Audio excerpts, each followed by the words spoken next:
नमस्कार दोस्तों, मैं पंडित के शर्मा, संपादक ज्योतिष गुरु मासिक पत्रिका, स्वागत करता हूं आपका इस YouTube चैनल में और स्वागत करता हूं आपका इस खास कार्यक्रम में।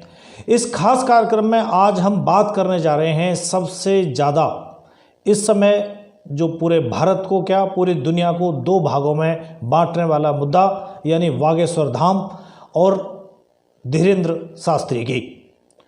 तो बात कर लेते हैं इस विषय पर कि क्या है आज बागेश्वर धाम और क्या था कल बागेश्वर धाम।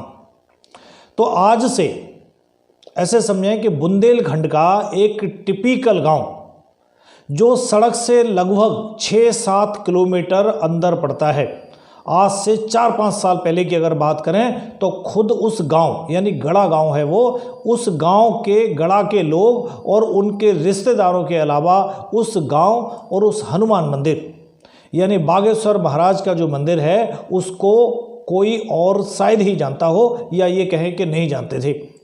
फिर उसी ठेठ गांव का एक युवक, एक छोटी सी उम्र में 21-22 साल की उम्र में ठेठ बुंदेलखंडी बोलने वाला जो नौजवान श्री श्री रामभद्राचार्य महाराज जी का जो शिष्य है और कलयुग में सबसे ज़्यादा पूजे जाने भगवान श्री हनुमान जी का अनन्य भक्त है। उसने अपनी जो शिक्षा थी, शास्त्री की शिक्षा दीक्षा पूरी करके जब वो गांव लौटा यानी गड़ा गांव लौटा, ठेठ गांव का ठेठ लड़का जिस गांव को कोई भी नहीं जानता था, वो पिछले 5 सालों में अपनी जो धीरेन्द्र शास्त्री अपनी ओरा के बल पर पिछले 4-5 सालों में बोलने का जो तरीका यानी वाक्पटुता, धर्म का ज्ञान और कथा करने का रोचक अंदाज और भगवान हनुमान जी के आशीर्वाद से लोगों के मन में भगवान के प्रति, हिंदू धर्म के प्रति, सनातन धर्म के प्रति, राष्ट्रवाद की एक ऐसी अलख उसने जगाना शुरू की जिसमें कोई ना अगड़ा था, ना कोई पिछड़ा था, ना कोई ऊंचा था और ना कोई नीचा था।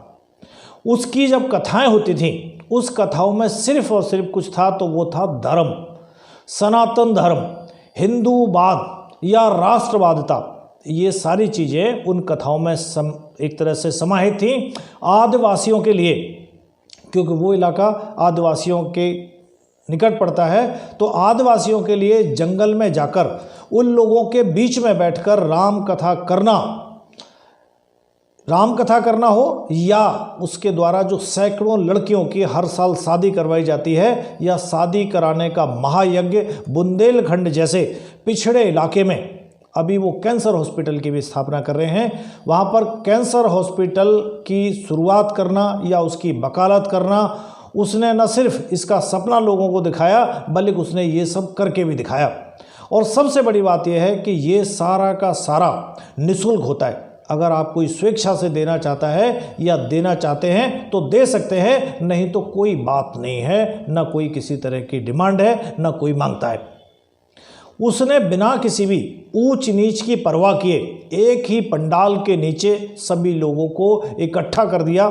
साथ ही साथ गरीब लोग जो थे या किसी कारण के लालचवश, क्योंकि गरीबी, पैसों का लालच या अन्य कोई मजबूरी, उसकी वजह से जो धर्म परिवर्तन करने को लोग मजबूर थे उनको पुनः, एक तो जो मजबूर थे उनको रोकने का भी काम किया उसने, और जो जाने लगे थे या जो चले गए थे उनको पुनः वापसी का काम भी किया। बस आप समझे, सबको ठीक चल रहा था, अब तक किसी को कोई प्रॉब्लम नहीं थी। लेकिन ये बड़ी वाली गलती जो थी वो इस बच्चे से, इस लड़के से, इस 26 साल के नौजवान से, सनातनी युवा से एकदम ये बड़ी गलती हो गई। ये नहीं चलेगा, क्योंकि ये जो है ना, यहाँ पर लोगों को सेकुलरिज्म की ऐसी अफीम चटाई हुई है कि अगर कोई आदमी ऐसा कुछ करेगा तो फिर ये नहीं चलेगा, सारे लोग उसके पीछे एकदम दुश्मन बन के लग जाएंगे। आदिवासियों के लिए जंगल में जाकर उनके बीच में कथा करना और उनको एहसास दिलाना कि भगवान राम प्रभु आपके वंशज हैं, आपके एक तरह से आराध्य हैं। राम इतना बड़ा घोर पाप बन गया कि कई तरह के धर्म विरोधी, सनातन धर्म के जो एक तरह से उसके खिलाफ के लोग थे वो सारे के सारे एकदम निकल पड़े। बहुत सारे लोग जो धर्म परिवर्तन कर चुके थे उनको भी घर वापसी लाने का उनकी नज़र से जघन्य पाप इस आदमी ने किया। अब ये बहुत बड़े अपराधी की तरह से बाबा को देखा जाने लगा, क्योंकि बाबा जात पात छोड़ के, अगड़ा पिछड़ा छोड़ के सिर्फ सनातन की बात करते थे, लोगों को उस पर यानी सनातन धर्म पर पुनः चलने के लिए प्रेरित भी करते थे। ऐसे समझें कि भाई पागल हो गए हो धीरेंद्र शास्त्री जी, आप इतनी कम उम्र में इतने पिछड़े हुए इलाके में ठेठ गांव से निकलकर आज आपकी प्रतिभा पूरा देश क्या विदेश भी मानता है, तो निश्चित है कि आपके ऊपर अत्यंत ईश्वर की निश्चित रूप से कृपा है। और जिस पथ पर आगे आप निकले हैं, अभी तो बहुत सारे आरोप लगना बाकी हैं, बहुत सारा कीचड़ आपके ऊपर उछाला जाना बाकी है। ये तो महज शुरुआत है, क्योंकि सनातन की बात अगर कोई करेगा तो उसके ऊपर बहुत सारे कीचड़ भी उछलेंगे, बहुत सारे आरोपों की जो तीव्रता है वो और तेज होगी। और ऐसे समझें कि पूरी तरह से एक बहुत बड़ा धड़ा या ये कहें कि एक भाग इसी भारत का आपके पीछे पड़ रहा है और पड़ेगा। नए नए तरीके निकाले जाएंगे। अभी तो एक सोसाइटी निकल कर आई है, ऐसी बहुत सारी सोसाइटियां निकलेंगी, जो बहुत सारे इल्ज़ाम आपके ऊपर निकलेंगे, जो धीरे धीरे आपके ऊपर लगाए जाने बाकी हैं। जबकि सही बात यह है कि एक भी, अभी मैंने देखा एक राज्य के मुख्यमंत्री भी कह रहे हैं धर्म परिवर्तन की बात अगर करेगा तो उसको जेल भी भेजेंगे और केस भी दर्ज करेंगे। एक बात समझने की यह है बिल्कुल अच्छे तरह से, एक भी आदमी का धीरेंद्र शास्त्री ने धर्म परिवर्तन नहीं करवाया। जो लोग धर्म परिवर्तन करके दूसरे धर्म में चले गए थे उनकी घर वापसी करवाई है। तो धर्म परिवर्तन जैसी बात बिल्कुल भी नहीं बनती। दूसरा ये भी है कि किसी को किसी तरह का लालच देखे, किसी को किसी तरह का डर दिखा के उनकी घर वापसी नहीं की जा रही है। जब लोगों को समझ में आने लगा है कि सनातन धर्म ही सबसे अच्छा धर्म है, किसी मजबूरी किसी कारण वो गलती से उन्होंने जब धर्म परिवर्तन अपना कर लिया, वो लोग घर वापसी करने लगे हैं। और एक बात और समझ लें, इस कम उम्र के नौजवान ने जो सनातन के लिए काम करना शुरू किया है या सनातन को उठाने में जो उसको सशक्तिकरण प्रदान किया है, ऐसा काम बिरले लोग कोई ही करता है। अभी तो हो सकता है कि इसके ऊपर जो षड्यंत्र चल रहे हैं उसमें दुराचार, हत्या, रंगदारी ऐसे आरोप भी लाइन में खड़े, वो कभी भी लगाए जा सकते हैं। सिर्फ तैयारी हो रही है ऐसे लोगों को ढूंढ के लाने की कि उनके खिलाफ किस तरह से इस तरह की चीज़ों को जोड़ा जाए और कैसे उनके खिलाफ लगाया जाए। आप अभी भी देख सकते हैं पूरा मीडिया रोज़ परीक्षा ले रहा है, रोज़ परीक्षा हो रही है। ये नहीं कि एक दिन एक साथ सारे मीडिया सारे कैमरे पे चले जाओ भाई परीक्षा लेके काम खत्म करो, रोज़ परीक्षा हो रही है। आज दिन मैं भी वीडियो देखता हूँ, आप भी वीडियो देखते होंगे, उसमें कभी 3 लोगों को उठा के लाया जाता है, कभी 6 लोगों को उठा के लाया जाता है, और वो परीक्षा अभी तक चल रही है। और सारे लोग इस बात से ज़्यादा हैरान हैं कि भाई किसी भी तरह से ये हमारे किसी भी जाल में, किसी भी षड्यंत्र में अभी तक फंस नहीं रहा।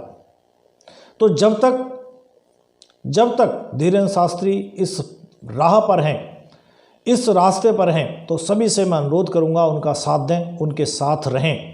जब तक वो धर्म को इसी तरह से उठाते हैं तब तक उनके साथ बने रहें। धर्म की जब तक सनातन की बात करते हैं सभी लोग उनका साथ दें। देखा भी लोगों ने बहुत अच्छा एक तरह से सहयोग दिया, लोग सड़कों पर उतरे, तो बहुत अच्छा है। जब तक वो गरीबों के उत्थान का काम करते हैं, जब तक, तो तब तक, या ये समझो कि जब तक इस तरह से काम करेंगे उनको टारगेट बनाया जाना बाकी है। अपना अडिग विश्वास रखें, उनके साथ जुड़े रहें, किसी भी रूप से किसी भी तरह से अकेला नहीं होने दें, या ये कहें कि पूरा समर्थन करें, क्योंकि अभी तो बहुत बड़ी टीम बाकी है, बहुत बड़े लोग बाकी हैं जो बिल्कुल उनके पीछे लगना बाकी है। क्योंकि आप देखें कई बातों में हुआ है कि जी वो भूत प्रेत की बात करते हैं।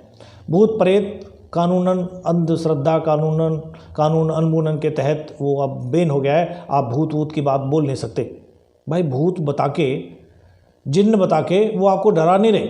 अगर आपके मन में ये भाव बैठ गया है कि मेरे ऊपर भूत है, आपके मन में ये भाव बैठ गया है कि मेरे ऊपर किसी ने जिन्न लगा दिया है, तो उन्होंने ये समझाने का प्रयास किया है कि सिर्फ जिन्न छुड़ाने के लिए आपको किसी चंगाई सभा में जाने की ज़रूरत नहीं, किसी भी अन्य धर्म में परिवर्तन करने की आवश्यकता नहीं कि आपको भूत छुड़ाना है। तो ठीक है, चलिए मैं किसी और धर्म में जाके चला जाता हूँ क्योंकि वहाँ जो भूत छूटेगा।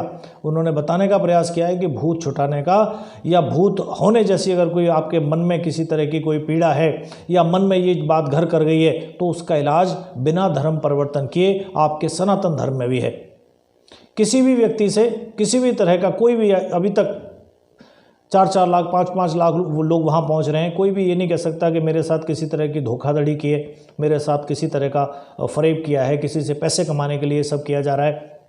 एक बड़ी सारी टीम लगी पड़ी है कि कोई माइंड रीडर भी टीवी पे लाके दिखाया जा रहा है। ठीक है, माइंड रीडर हो सकता है, अगर कोई आदमी किसी के माइंड की बात अगर जान लेता है और बताता है, उसकी समस्या का समाधान करने का प्रयास करता है, तो गुनाह का है। गुनाह तो तब होता है कि उस माइंड रीडिंग के आधार पर वो उससे कुछ लाभ लेने का प्रयास करे या उसको ठगने का प्रयास करे या उसको किसी तरह से उसका शोषण करे, तब तो गुनाह संभव है।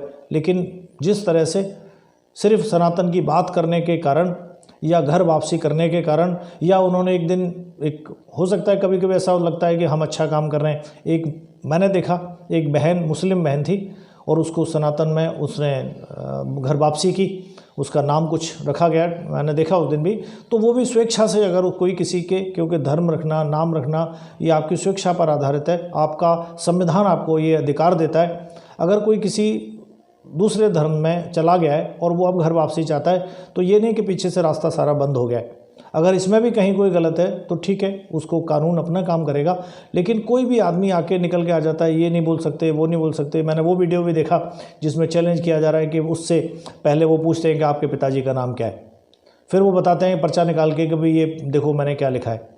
अनकट वीडियो था, मैंने टेलीविज़न पर भी देखा और जो एंकर थे उन्होंने बोला भी कि भाई इसमें तो उन्होंने पहले से लिखा हुआ है, लेकिन वो आदमी मानता नहीं है बिल्कुल। उन्होंने कहा जी जो लोकतंत्र का चौथा स्तंभ मीडिया है वो उसको भी नहीं मानता, वो अपना तरीके से चल रहा है। तो वजह उसकी यही है कि कहीं न कहीं से एक षड्यंत्र रचा जा रहा है और उससे जो जुड़े लोग हैं वो बहुत सारे और भी काम करेंगे, बहुत सारे इल्ज़ाम आगे भी लगने वाले हैं। तो इसलिए जब तक सनातन पथ पर हैं तब तक आप लोग भी साथ दें, सभी लोगों को साथ देना चाहिए। जय श्री राम, नमस्कार, आज के लिए इतना ही।